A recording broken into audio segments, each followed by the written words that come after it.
So hi everyone, my name is Eli. I am a level 2 judge from the Boston region, and I'm going to talk about proper randomization theory and practice. What this means is we're going to talk a little bit about what magic policy is regarding randomizing a deck, what mathematicians have to say about randomizing a deck, and then some of the ways that people can, appropriately to the theme, fail to shuffle. If you've run a magic tournament, you have seen this before. We'll talk about some of the specific ways this can happen and how to fix it. A little bit about my background. I have been judging since January 2014. I have been at L2 for a little bit over a year at this point. A lot of my background comes from actually doing the other kind of magic tricks. When I was in high school, I did birthday parties for spare cash, learned some card tricks. Eventually quit because I got sick of everybody asking, "Oh, you're a magician, show me a trick, show me another one."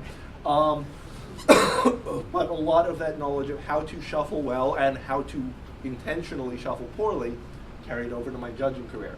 I'm also a teacher, tutor, and writer. In particular, I have a background in math, and I've done some probability work for an MIT textbook, which has colored some of the theory behind this presentation. So, as I mentioned, we're going to start by talking about policy real briefly. We're going to talk a little bit about math. We're going to talk about actual shuffling, and I've got some videos that I'll show you. Then we'll take a couple of interesting rulings to bring it all together. I promise most of these slides are not going to be big walls of text. I know that that's bad form, but for purposes of policy, I want to make sure that everyone is on the same page when it comes to the text. The comp rules say shuffle is randomized so that no player knows their order. MTR 3.9 also defines it as so that no player can have any information regarding the order or position of cards in the deck. Order or position is important. The order means that certain sketchy things like making sure that every third card is a land if you're mono weaving, even though in theory you don't know where any of the cards in your deck are. If you know that your deck is spell, spell, land, spell, spell, land, you have information about the order, and that counts. No information means no information. It means if you are trying to guess the next card in your library, your chances can be no better than random. It means that a card's location is independent of the location of any other card. That means that if I tell you, oh, your fifth card is a forest, that shouldn't tell you anything about the other 59 cards in your deck. And it tells, one other thing that you may not realize is that portions of the deck can be randomized, and knowing a non-random portion shouldn't affect information about the rest of the deck.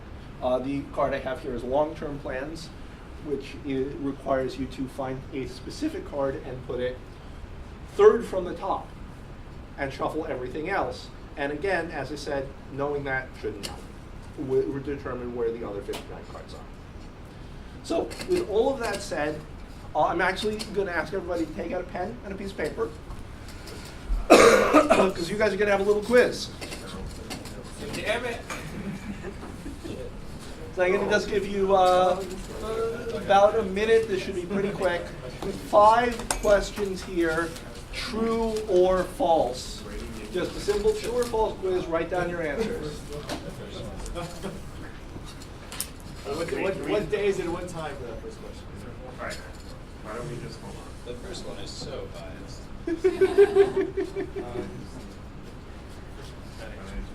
Sorry. Is this the quiz? This is the quiz. True or false? 5 questions.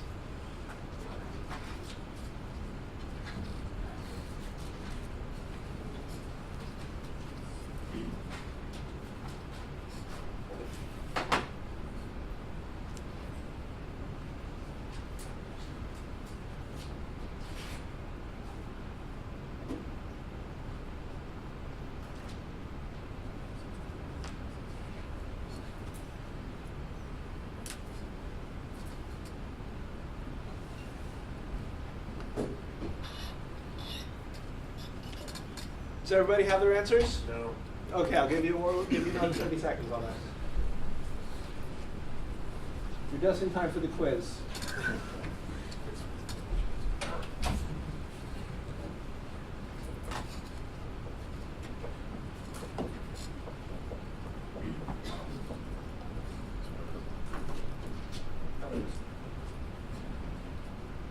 Getting close to done? Let's start talking about a few of these answers. So, just let me know for the MTGO shuffler does not randomize well. What do you guys think about this one? Yeah, feels like this daggers all the time, but Magic Online is random. This one is definitely false that it is non-random. It uses a well-established random number generator called RNG, and it is not just a seeded random number generator, it's actually using hardware delays to determine it. So it is truly random. Now, one thing you may notice is that if you have a deck online and you have a deck in actual paper, you may draw better in real life. That's probably not Moto's fault, that's your fault for shuffling poorly. And that is a warning sign if you're consistently drawing better or consistently drawing worse in paper that something is going wrong. How do I get hardware delays in my life? Any questions on this one? All right, next one.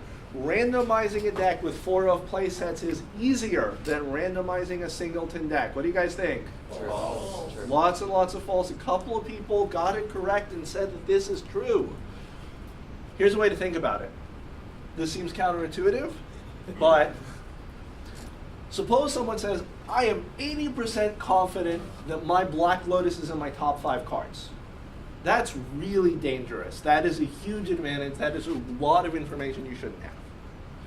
Now suppose a different player says, well, I can say with 80% confidence that a Relentless Rats is in my top 8 cards.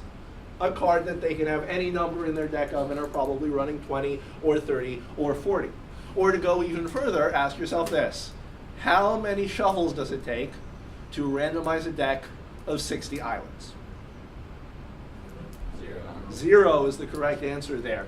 So now the real question is, does this matter? And the answer is, as a practical matter, almost certainly not. There is not likely to be a situation where I would penalize a vintage player with a deck full of singletons and not penalize a standard player with a deck full of 4-ofs. But it is worth thinking about the fact that it's not always as intuitive as you think, and sometimes what's required to randomize a deck may differ from case to case. Questions on this one? All right. Once you've seen 58 cards out of your deck, you can figure out the order of the other 2. What do you guys think about this? False. Absolutely false. Unless, of course, they are exactly the same card again, if there's like 2 forests left. But this one is false. Randomness is independent. If I activate Hermit Druid and I mill my entire deck and I have 2 different cards left on the bottom, I still have no better than a 50-50 shot of guessing which is on top and which is on the bottom. The randomness of your cards is independent of the randomness of the other cards. Part of the cards, Yugi. Part of the cards, exactly. If I am Yugi, then I know that the top card is the card that I need to win. Even if it's not actually in my deck, it will just be there, and I will, yeah. Okay. After peeking at a few cards, you need to shuffle everything and not just the part you peeked at. What are your thoughts on this one? True. Absolutely true. If you think about it, if you are searching the top 4 cards with Aven Mind Sensor, you can't just shuffle those 4 cards in, because then you know what those 4 cards are. If you have 4 islands and you put them on the bottom, you now know a huge amount of information about your deck you shouldn't. So even if you search for just a few cards at a time, the whole deck, everything needs to get shuffled. Note that in particular for Commander, or heaven help you, anyone who still plays Prismatic or 5-color, sometimes people will just shuffle the top half or the bottom half of their library. In a casual format, like a multiplayer Commander game, it doesn't really matter, but we should discourage it even there, and in any sort of remotely competitive event, that is not okay. Final question. If your deck is randomized, then mathematically, shuffling it again makes no difference. What are your thoughts on this one? False. I heard a few falses, but mostly true, and this one is true. Shuffling a shuffle deck, randomizing a random deck. Now, people are going to argue, well, in reality, you're changing the card on top, but that doesn't matter, because you are going from a state where you have no idea what the top card is to a state where you have no idea what the top card is. You're going from a state where you have no idea what the bottom is to one where you have no idea what the bottom is. If your deck is random, it's random, and shuffling it again isn't really going to help. Incidentally, the reason that I have this particular card here, Soldier of Fortune, it reads, red, tap, target player shuffles his or her library. Back in the bad old days of Magic, 93, 94, 95, sleeves were not allowed. And Moxes, while they were not nearly the price they are today, were still $40, $50, $60 cards. So what you could do is you could play 4 Soldiers of Fortune and make your opponent shuffle their deck again and again and again in hopes that the opponent would concede to preserve their Moxes. Well, first you can help them sleeve though. First you tell them to de-sleeve because sleeves are not allowed, and then you make them shuffle. Nowadays, if you activate Soldier of Fortune again and again and again on the deck, I'm just going to tap on my deck and say it's random. Because we can do that. We'll come back to that a little bit later. All right.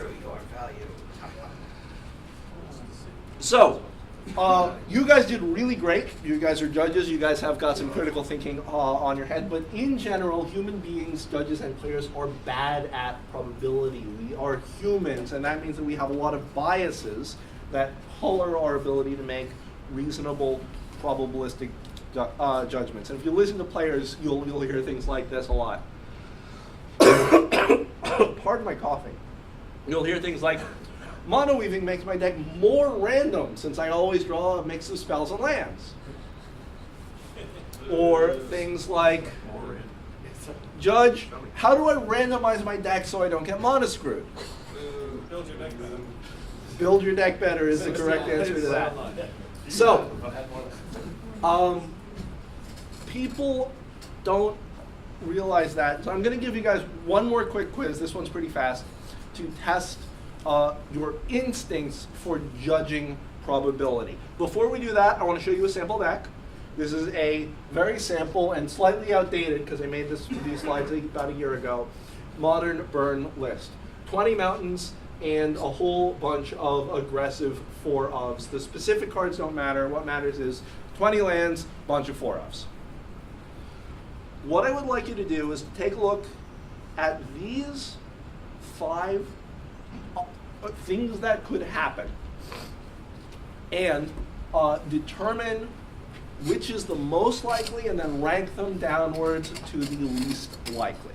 Go from the most likely to the least likely. And once again, I'm going to just pause here for a minute, 2, to give you time to do this.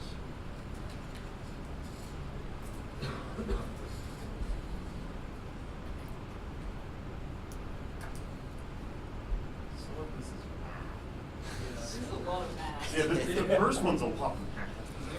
Can I pull out a calculator? We just say what the forms are.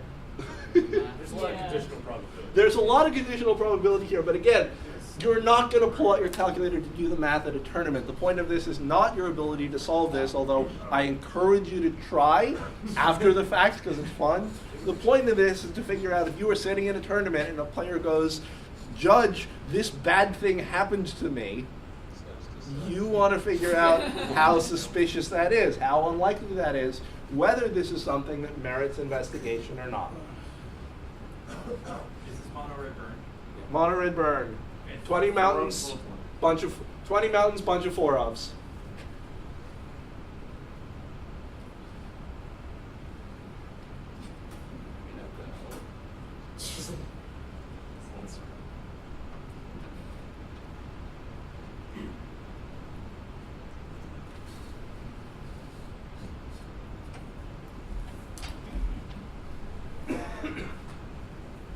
No, they're taking a quiz. You're not interrupting anything. Oh, gracious. Oh, shit. All right. So, let's figure out, what do you think is the most likely? Oh, I wasn't volunteering for Rob. Well, you just did anyway. What do you think is the most likely? The most likely one? Not seeing a lightning bolt in your top 20 cards. Not seeing a lightning bolt in your top 20 cards. Okay, agreed. What do you think is most likely? I had perfect start as the most likely. There's a lot of different draws you get to that. Perfect start is the most likely. That's a reasonable guess as well. How about least likely? What do you think is least likely, Sam? 7 mountain opener. 7 mountain opener seems pretty unlikely. What do you think? Molded one without seeing it. All right. Yeah? They all have the same likelihood. That would be really clever of me, but I was not that clever.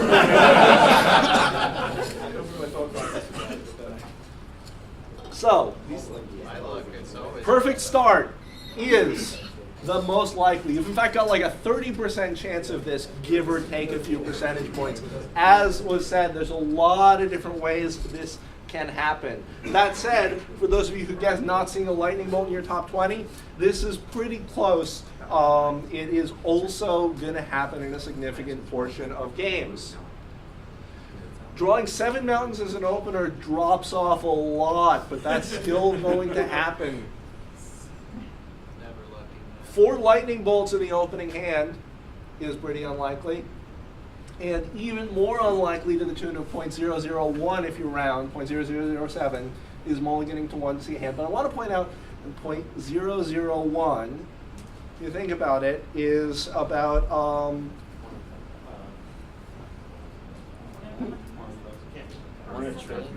no. 1% would be 1 in 100, 0.1% is 1 in 1,000, 0.01 is 1 in 10,000, 0.001 is 1 in 100,000. So that's pretty unlikely, but, think about a GP. 2,000 players, 9 rounds, 3 games around. This is, I haven't happened to me 12 times. with that many hands, that this is still a thing that can happen. Even the most unlikely of these things is still a thing that will happen multiple times to multiple people over the course of your judging career. Alan? So is your next point that I'm about to preempt, when do you actually investigate this unluckiness?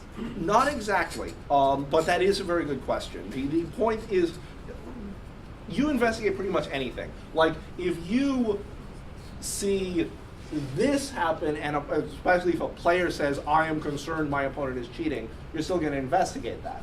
But the point is, even the most unlikely things happen. Something merely being unlikely is not grounds for disqualification. It may raise your suspicion level. Certainly, if the opponent, after some sketchy shuffling, mulligans to 1, that's a lot more grounds for a solid investigation than if the opponent, after shuffling my deck, hands it to me and I don't see a lightning bolt. But even that can happen with no malfeasance whatsoever. That's of course assuming totally randomized states that start from the draw. Yes, this is assuming that both play. play. Shuffling biases. Yes. Exactly. That's another thing, which is that sometimes people will have shuffling biases, and if these are happening more often than not, then that's a thing to look for. But at the same time, how are you going to tell if something that should be happening 0.001% of the time is actually happening 0.01% of the time? You would need to watch that player for a very, very, very long time to detect that bias. I don't have that kind of patience. I don't know about you guys. But one final point. What do you think are the odds that a hand looks like it's not random? Very high. Extremely high. Humans are bad at recognizing randomness and good at recognizing patterns. Let me give you the most obvious example. Here's a face, only does that look anything like an actual face? Like, really think about this for a second. This does not look like a face, but we all see it as a face because we are primed to recognize patterns. And that means just because you recognize a pattern in a person's hand, that again, while it may raise your suspicions and it may justify an investigation, it does not establish a problem in and of itself.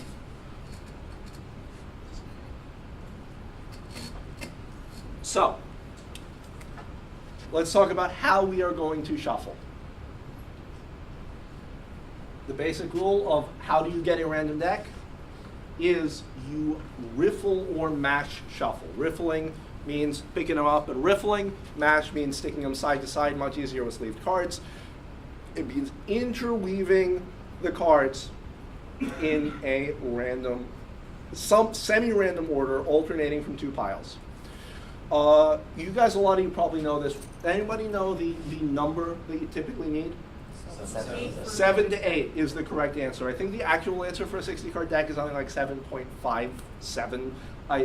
Not that that means anything, but 7 to 8 riffle shuffles will randomize a deck of cards, barring an issue, which we'll talk about in a little bit. But assuming you're doing them properly, that will do it. Also, one thing to bear in mind, riffle shuffles do need to be random. A literal perfect shuffle, alternating one-to-one card perfectly, is not random. Now, fortunately, that cheat is much harder to do with a 60-card deck. With a 52-card deck of poker cards, 8 perfect shuffles returns the deck to its original order. I managed to do that once. It is really freaking hard. But I've known people who can do that at will. They can take a deck in its original order, shuffle it 8 times, and it is back in that order. Huh? So when are we playing poker? Is this your card? So, what's very interesting is a couple of quick points, which is that actually the change is very quick. 7 to 8 is random. 5 is not only not random, 5 means that certain arrangements literally cannot be gotten to. Now, it's only a few arrangements. It doesn't really matter all that much, but it means that there are certain cards that can never be next to each other, certain cards that can never be far enough apart if you only do 5. That 6th and 7th really make a big difference. That said, that doesn't apply to a deck of all 4 ofs, although again, I am unlikely to let this affect my rulings, but technically, 5 will randomize that burn deck that we saw earlier, even though you need 7 or 8 to randomize anything with 1-offs. Finally, overhand shuffling. You see this a lot, where you cut them like this, you cut them like this, does almost nothing. We said 7 to 8 for riffle shuffles. Any guesses on the number of overhand shuffles you need to get the same effect? Something like 10,000 or 1,000. It is in between 10,000, 1,000 and 10,000. It's actually around 2,500. Good to know. You got to do this 2,500 times, at which point you will probably have already gotten a game loss for slow play in order to randomize your deck. That doesn't mean you're not allowed to do it. If you're doing an occasional overhanded between riffles, there's a reason for that, which we'll get to later. But if you are overhanding and not riffling, your deck is not random. Also, we have recently had a rules change in the, yay! It sounds like most of you guys are aware of it, which is you can only pile shuffle once, because pile shuffling is not shuffling. I call it pile shuffling because everyone does, but it is not a shuffle. It is completely deterministic and completely non-random. If you pile shuffle an ordered deck, your deck is still ordered. The new rule, what is it? Once per randomization, although I do want to point out as a practical matter, it is a maximum of 1 per randomization, not a minimum of 1 per randomization. If a person is pile shuffling every time they crack a fetch, you can tell them to stop. You should probably ask why they're doing it first. They might have a good reason, but it definitely can be slow play. Again, this is setting a maximum, not guaranteeing a minimum. I can't think of any, but that doesn't mean there isn't one. Drop the card. Yeah. If you're klutzy and you drop a card, you may do it. But Yeah. that's another question. The phrasing, the question I have is the phrasing of maximum one per randomization is in the NPR in that way? Uh, No, it doesn't say maximum. no. So. if It says you cannot do it more than once, I believe is what it says. I can pull up the exact text, but That's my question, because if a player is doing this every time and I say, I need you to stop doing that, and for whatever reason, I believe you're cheating, I believe slow play, or whatever, I mean, if I believe they're cheating, it's a different question. Well, you ask them for the reason. You Yeah. ask them for the reason and they say, I'm counting my deck. Why? pile shuffling may not be performed more than once anytime a deck is randomized. So it does not say you may perform it once, it says you may not perform it more than once. That also explicitly says shuffling is something you're required to do in a timely manner. It's why the guy with the Battle of Wits deck all in top loaders is probably not going to be playing in an event that I'm the head judge of. I just want to clarify. Yeah, no, that's a good question, and I'm glad, and it is worth paying attention to the specific language. The argument of it says I can is still technically reasonable, however they can be expected to do it quickly, and if they are not. Yeah, I mean, I wouldn't reflexively do it as soon as I see someone pile shuffling, like instantly say stop that, but if it looks like it's gonna take at all too long, if it looks like they're doing it at all slowly, let them know that even though they do have that maximum of one, they're also responsible for playing, including shuffling, at a reasonable pace. Thank you. No problem. That said, there was a movement to completely disallow pile shuffles. It was, I think, fortunately gotten down because there is a very specific reason that I like pile shuffles. And it is not just counting. It's an effective way to count, but there is another good reason to allow pile shuffles. I'm going to show you what that is with a little video, which hopefully will play. You need audio? Nope.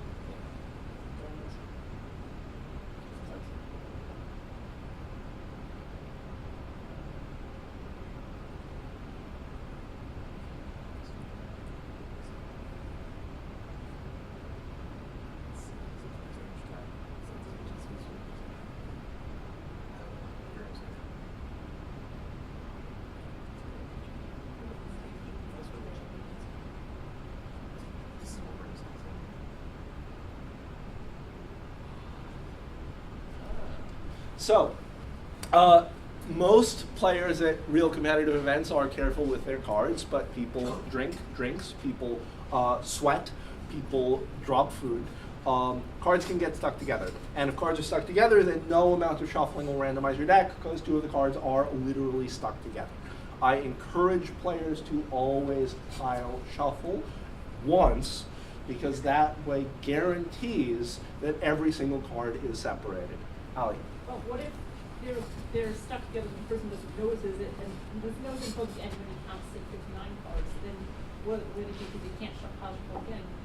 They didn't actually find out which cards were together. Well, if a player pile shuffling has 59 cards, they should be calling a judge over, and then we'll sort it out. Or we might say, Well, it's not like they count 59 cards because two cards were stuck together. They didn't notice at the time they were pile shuffling, so that they noticed what was over because there's no okay, then they'll call us over and we'll sort it out. Judge, they'll call us over, we'll fix it.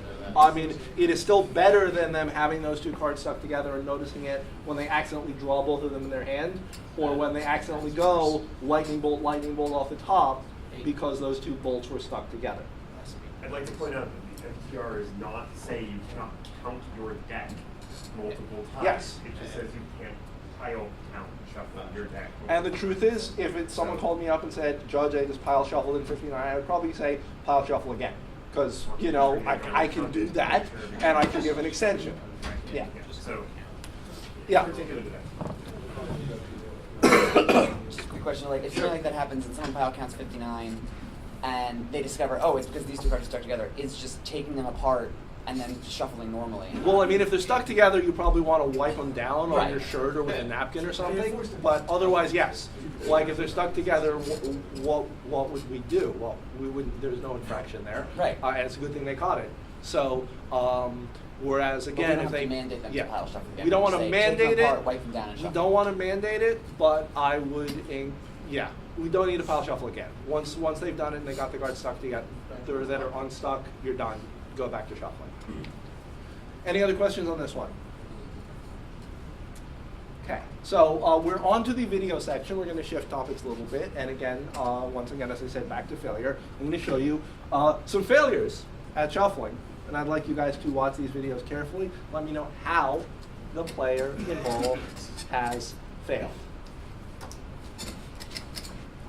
Wait, before you start that, can you turn the lights off in the room? That is an excellent question, and yes. Please. Better? Yes. Everyone can see?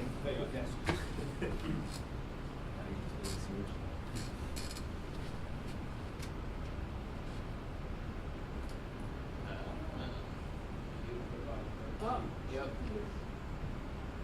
What is the problem with this shuffle? It's not random. It is definitely not random. That is about 15 overhand shuffles, so about 1% of the number of those that I actually need to do. There wasn't a single riffle in the bunch. I mentioned before that overhand shuffles don't work. I want to prove it to you.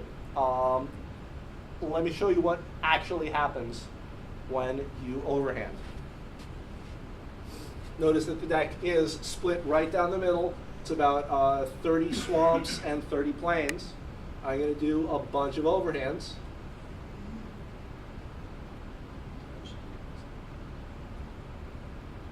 And it's almost completely unchanged. There's a couple of swamps in the middle of the plains. There's a couple of plains in the middle of the swamps. But I did almost nothing on multiple ones. If I had done a couple of riffles, like 3 riffles there, still wouldn't be random. You'd immediately be able to tell that most of that pattern would have been lost, whereas most of that pattern here was preserved. Overhands just don't work. Was that question in the back or just a scratch? Yeah.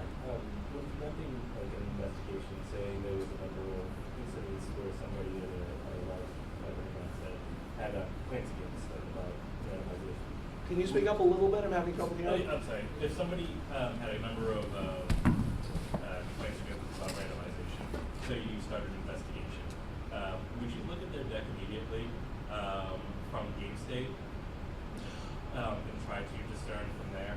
No. No. Again, this goes back to the trap of recognizing patterns. Okay. It is very difficult to recognize a stacked pattern. I'm not going to talk too much about investigations, Sorry. but I will bring up this thing. One of the most important things to check when you're investigating is whether they change how they're shuffling when you watch them. They shuffle one way when you are standing behind them with your judge shirt off, and shuffle a different way when you're standing in front of them with your judge shirt on. That is the single biggest red flag for fishy shuffling that you can see. All right, here's another bad shuffle. See if you can tell me how.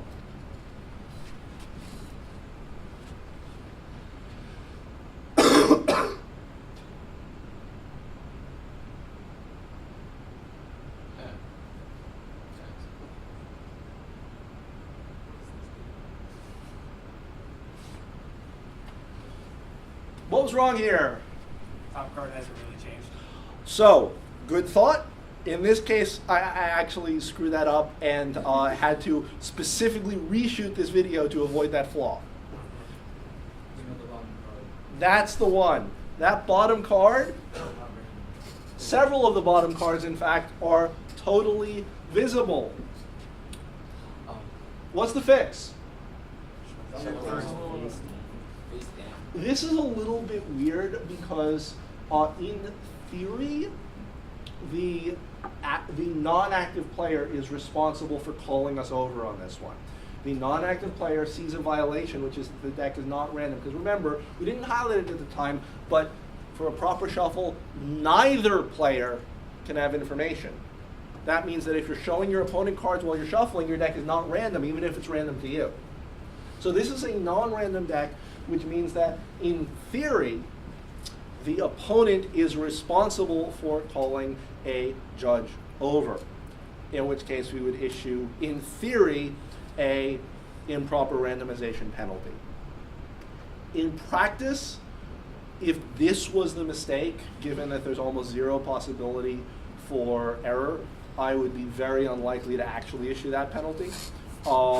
And if the opponent actually shuffled the deck and wasn't using this information to gain any advantage, like putting those cards on top, I would be very unlikely to do more than ask a few questions if they didn't call a judge over because they weren't trying to gain advantage.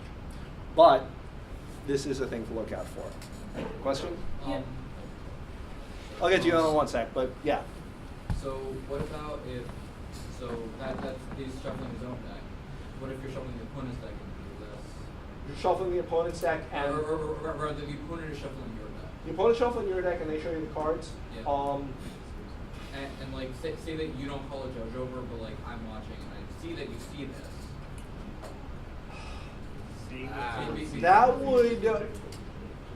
That would be Right, difficult. but That would be difficult for me to call anything but cheating, because you are definitely gaining an advantage by knowingly allowing your opponent to show the rules, unless you can convince me that somehow you thought that was okay, which is pretty unlikely. Fortunately, that doesn't happen very often, but that feels like that would probably be cheating. Alan, you had a question? Yeah, so this has actually happened to me in a tournament, and say it's a standard tournament. If I see black and green cards versus blue and white cards versus,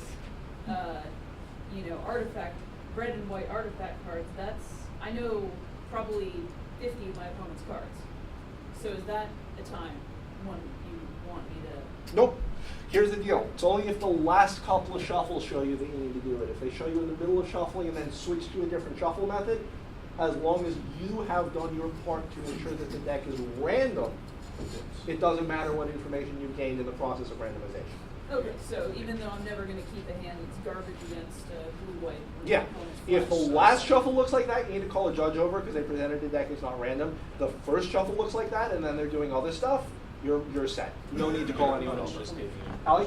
So I have two questions now. The first question, so regarding the first question asked about this, if the player claims that they just didn't notice that the cards were visible, that the opponent's shuffling made the cards visible, is that okay? Yeah, I mean, then it's an investigation, and you decide if the player is believable or not, and if you believe them, then whatever.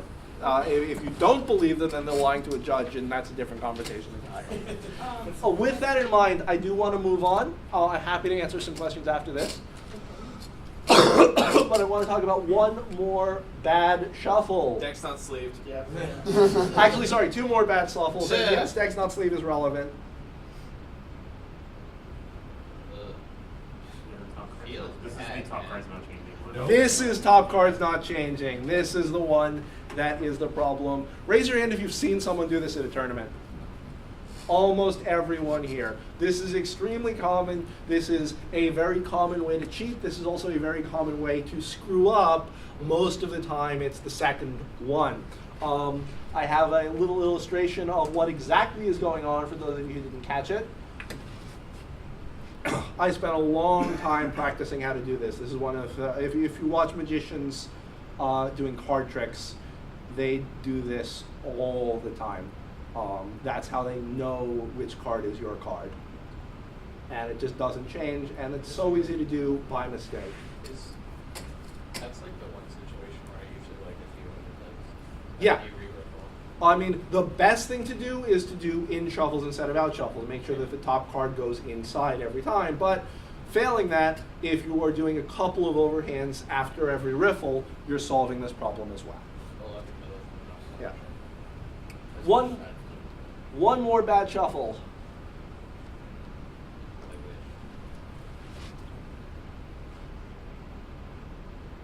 That just hurts to watch. Yeah, they're I know just, someone who shuffles like this. Like that. they are just straight up bad at shuffling. I am bad at shuffling. What is the problem with this shuffle? False cut, isn't it? Nope, no false cut here. This is a real shuffle. I can The card is see- in fact random. You can kind of see those cards, but not really. Not enough that I would concern it. The cards as well. Huh? Opening the cards. The ones That's that the are down key point. This was not a great shuffle for a lot of reasons, but fundamentally that deck is random. The problem is, those cards are all warped. The sideboard was not.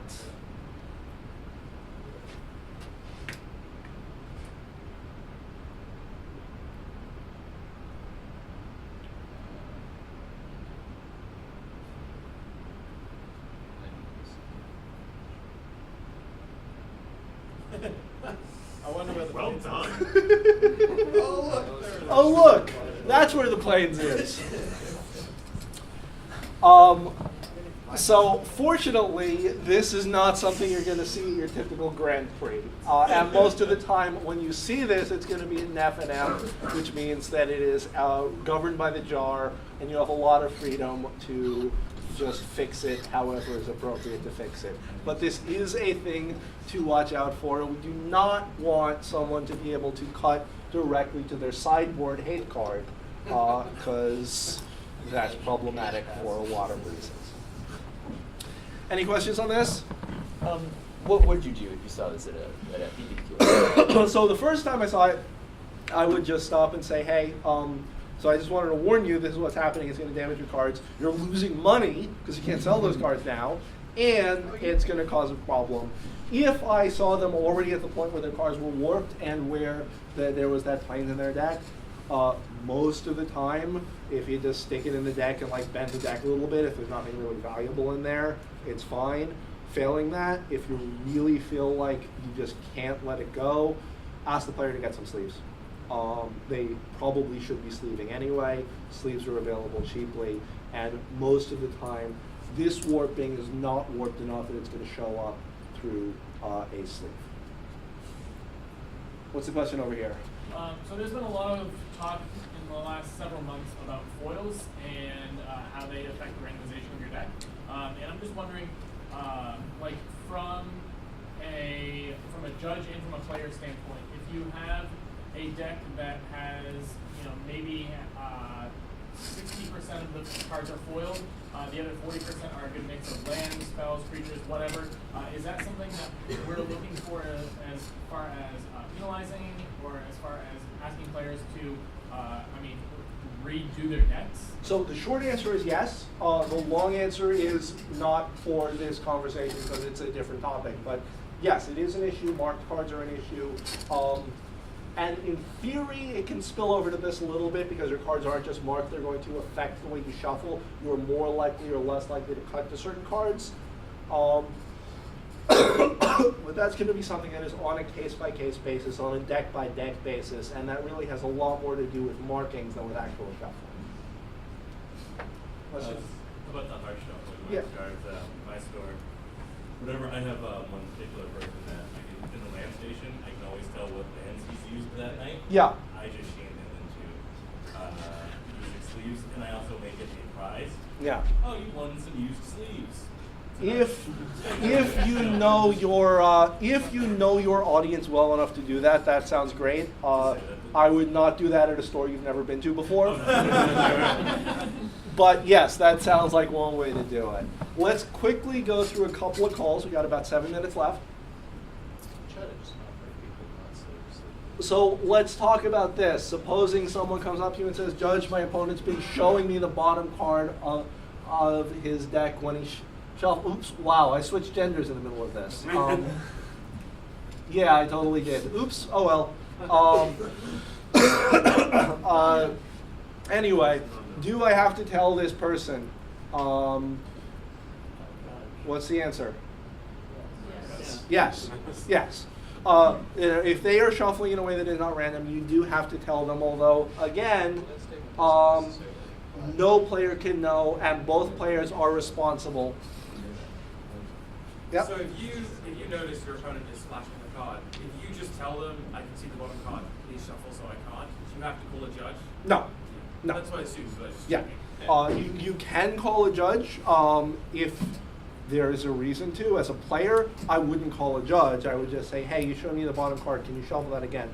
I might call a judge not to issue a penalty, but to ask for a time extension. Yeah. Mike? What if you're sitting across, you can see the player and they present to you, you can see the bottom card, and you just do a good job shuffling it before you give it back? So the answer is you have violated the rules, but you have violated the rules in a way that has no infraction and gives you no advantage. So if I find out about it, I'm going to tell you not to do it, but there is no infraction.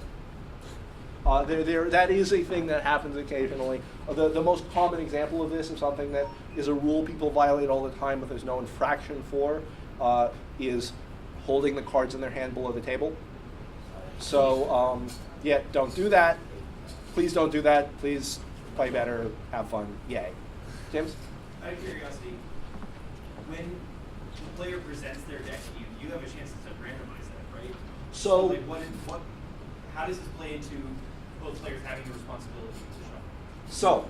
So, in theory, even though both players are responsible for shuffling it, only the first player is responsible for randomizing it. The second shuffle is not meant to be additional randomization. The second shuffle is a defense against cheating. In practice, if you tell me after a match, yeah, I was worried my opponent didn't shuffle, so I just did some extra shuffles to make sure it was really random, yeah. I mean, one thing to say is I encounter that all the time in an F&M where a newer player will just like riffle shuffle it once and give it to me to cut, and I will shuffle it to them as I explain to them, like, it's good to do that more than once. That's why I'm doing this. Exactly. Like your deck, here, take it. All right, here's another interesting call. This was from Old Standard, but you could still see it in Modern. Player A controls Courser of Crewfix and Windswept Heath. The top card of A's library is a forest. A has already played a land. A says, since the rest of my deck is random, I'm just going to put this into play and shortcut past the shuffling. And says, Judge, can we do that? Can we? Do they know the location of any other cards in the library? Excellent question, and that's the key question. Now, the short answer is yes. A random deck is random, and this meets the definition of a shortcut. You're skipping a technical part of play, which is the physical act of picking up your deck and matching it together, getting to a legal outcome, and the result is a forest is on the field and you have a random library. But, the long answer is you can probably do this, but are we sure? Did somebody use a scry land? Did somebody dig through time? Did somebody collect the company? Did somebody do anything that means they actually need to shuffle in some cards from the bottom or the middle of the library? Did they forget? Also, why? I definitely am not going to make them do the full 8 riffle shuffles with a pile, but what is the harm in doing a couple of riffles to mix it up?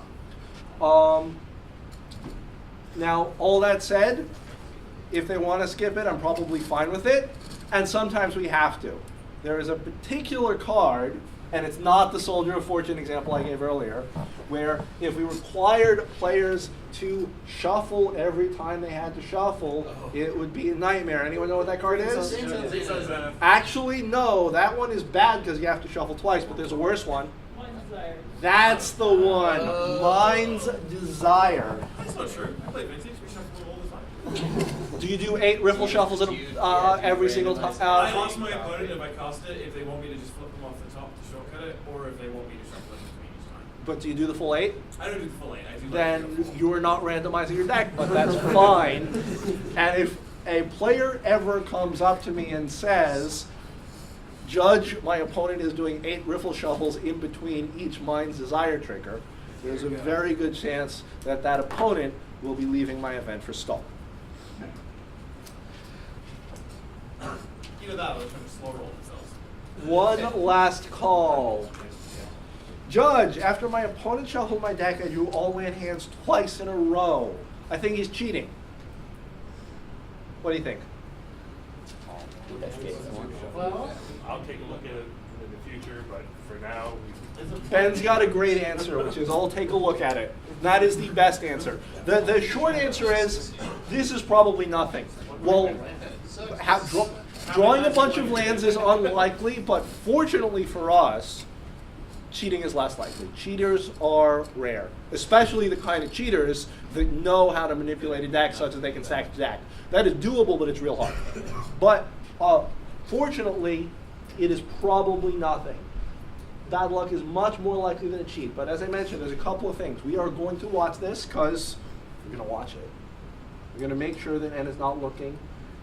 We're going to see if N shuffles his own deck differently than he shuffles his opponent's. And we are going to, as I mentioned earlier, see if he's shuffling differently when we're watching than when we're not.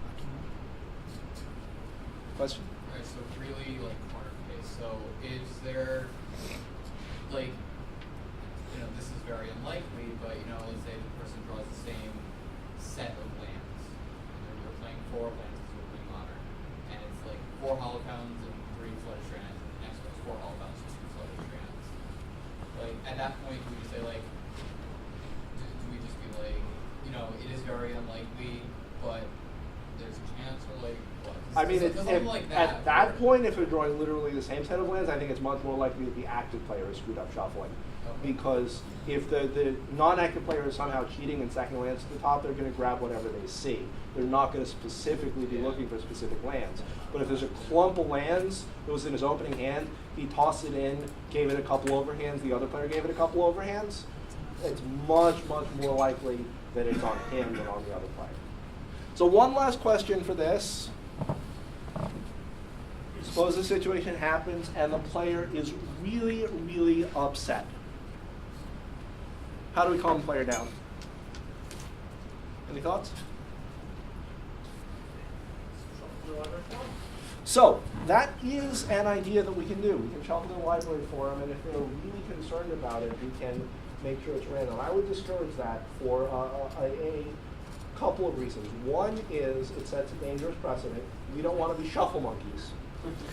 The other is, if there is cheating, saying, actually, we are going to shuffle the library for them is just about the worst thing you can do, because you will not catch the guy after you do that. Any other thoughts? Yeah, so you can let them know that obviously, since the past events have already happened, you can't visibly observe that, but you will continue to observe as either if they're still playing in the event as it happens right now, or in future rounds with this opponent, you'll make sure that you're observing so that you can try and catch them in the act if they are in fact cheating. Yeah, that is the biggest one, is let them know you're watching. So I can say as a player that had this exact situation happen to me a few years ago as a player. Yeah. A lot of times that is not going to be solved. Just because, like, I had this exact situation happen where I was like, I drew like all lands down to mulliganing for 2 games in a row. I wasn't sure if there was something actually sketchy happening or not, but I was pretty sure there was. And they're like, well, we'll look into it. And the fact that he ended up getting BQ 2 rounds later for it still doesn't give me that win back that he cheated me out of. You know what I mean? Like, I'm So still in regards to giving you that win back, keep an eye on Kevin Dupre's blog, because something like that happened at GP Providence, and you may see some policy guidance on that. But that is true, and It's like, great, you got it. But yeah. I still can't copy this very. If someone's going on tilts like that with regards to insufficient shuffling, I could offer them like a minute or 2 to go stretch their legs. That would be a Yeah. Yeah. No, giving them a few minutes to stretch their legs is absolutely something you can do as a judge. Just say, I'll give you a 5-minute extension. I'll tell your opponent you had to go to the bathroom, walk around the building. That's a fine thing to do. One other thing that I like to point out is, is I will just say to them, so I get that you're stressed out, but I need you not to take it out on your opponent, because there's 2 outcomes. There's 2 possibilities here. One, you've made a mistake, and you're accusing a nice guy of cheating. 2, you haven't made a mistake, and you're tipping off the cheater that we're watching him. So as much as you may want to curse this guy out, doing that has 0 good outcomes, no matter what. And I found that that's a pretty good way to point out to someone that, like, regardless of how they feel about it, they need to just play their game. And that is important, because while it's fine to give them a 5-minute extension to walk around the block, it's not fine to give them a 20-minute extension. They need to play their game. It also just looks bad, isn't it? Just like be super salty all the time. That too. That too. That's their All right, so that is just about it, and we are just about done with our session. So thank you all very much. If you guys have any questions, I'm happy to stick around and take them afterwards. But in the meantime, we are 55 minutes in, which means that we've got about 5 minutes for everyone to pack up and get ready for the next presentation. So thank you all very much for coming.